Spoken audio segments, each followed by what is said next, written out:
कैसे हम निकले चार मीनार के रश से, फिर पहुंचे चौमला पैलेस जहां पे हमारे साथ स्कैम हो गया, और उसके बाद हम पहुंचे हाईटेक सिटी, वहां के भी खूबसूरत व्यूज़ एंजॉय किया और शाम को मेरी दोस्त मिलने आई। हाय अस्सलाम वालेकुम, I am Anjum, welcome to my channel और welcome back to my channel. So आज के व्लॉग में हम हैदराबाद सिटी को एक्सप्लोर करने वाले हैं, वो भी 2 बच्चों के साथ। तो चले जानते हैं कि क्या हमें मज़ा आया या हम किस लेवल तक तंग हुए। So let's begin this vlog. पहले तो जी हमने ऑटो बुक किया था जो कि 5 मिनट में ही आ गया, लेकिन उसने ट्रैफिक को अवॉइड करने के लिए इतना ज़्यादा लॉन्ग रूट ले लिया कि जहाँ हमें 1 घंटा लगना था वहाँ हमें 2 घंटे लग के पहुँचते। तो हम फाइनली पहुँचे चार मीनार, जहाँ बहुत ही ज़्यादा रश था। और आज फ्राइडे था, ऐसा लग रहा था जैसे कि यहाँ के लोगों को फ्राइडे को कोई काम ही नहीं होता, क्योंकि मैक्सिमम लोग वहाँ के लोकल ही लग रहे थे।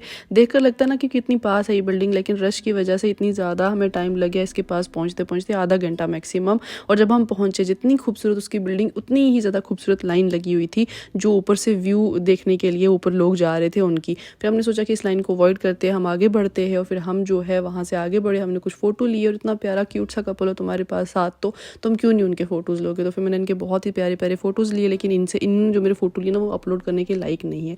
फिर खैर हम वहाँ से जो है, अगर तुम लोगों को भी ये अपने फ़ोटोज़ जो हैं क्लियर लेने थोड़े से, तो यहाँ पे इस पॉइंट पे फ़ोटोज़ लेने से अच्छा है कि जो इसके सामने चूड़ी बाज़ार करके एक लेन है, आप उसमें एंटर हो जाओ और वहाँ से ऐसा व्यू आएगा, पीछे पूरा चार मीनार आएगा और तुम थोड़े से अच्छे फ़ोटोज़ ले सकते हो यहाँ पे।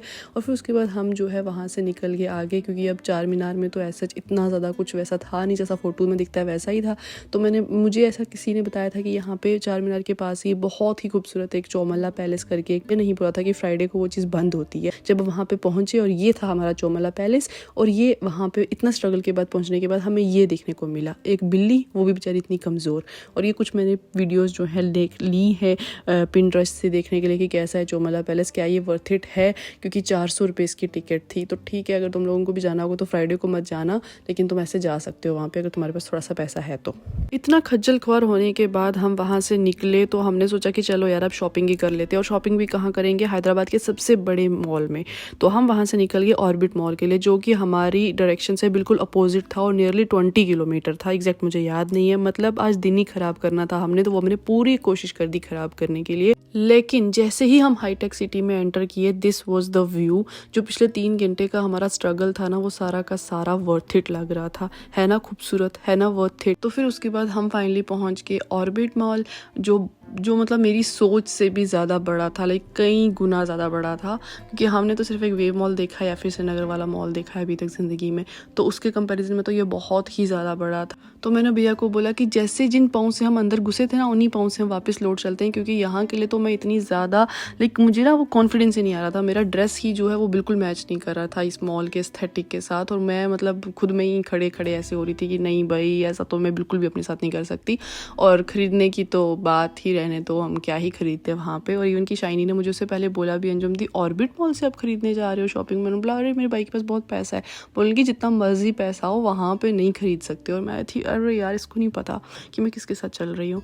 चलो इसी बहाने मैंने हैदराबाद का सबसे बड़ा मॉल भी देख लिया, और वो सबसे बड़ा मॉल कहलाने का हक रखता है। और ये बिल्डिंग्स इतनी प्यारी थी, हर एक बिल्डिंग को मन करता से बंदा खड़े हो जाए और 10 मिनट तक निहारता ही रहे। खैर उसके बाद हम वापस आ गए और मैंने अपनी स्पेक्स जो ऑर्डर करी थी कल वो ली। पहले तो हमारा डिनर का प्लान बाहर था, लेकिन फिर कुछ चीज़ों की वजह से हम काफ़ी ज़्यादा लेट हो गए थे और हम सीधा घर आ गए। और फिर मेरा फेवरेट पर्सन इस दुनिया में मुझे मिलने के लिए आया, मेरे साथ टाइम स्पेंड करने के लिए। और मैं इतनी ज़्यादा एक्साइटेड थी। और फिर हम लोगों ने पूरी रात ना बैठ के बातें करी होंगी। हम लिटरली सुबह 5 बजे सोए और आई वाज सो एक्साइटेड। और हमने क्या क्या बातें करी, हमने क्या क्या किया। अब ये वीडियो थोड़ी ज़्यादा लंबी हो रही है, तो वो सब चीज़ें जो है मैं अगले पार्ट में शेयर करूँगी। So stay tuned for that. Okay bye, अल्लाह हाफिज़, टेक केयर।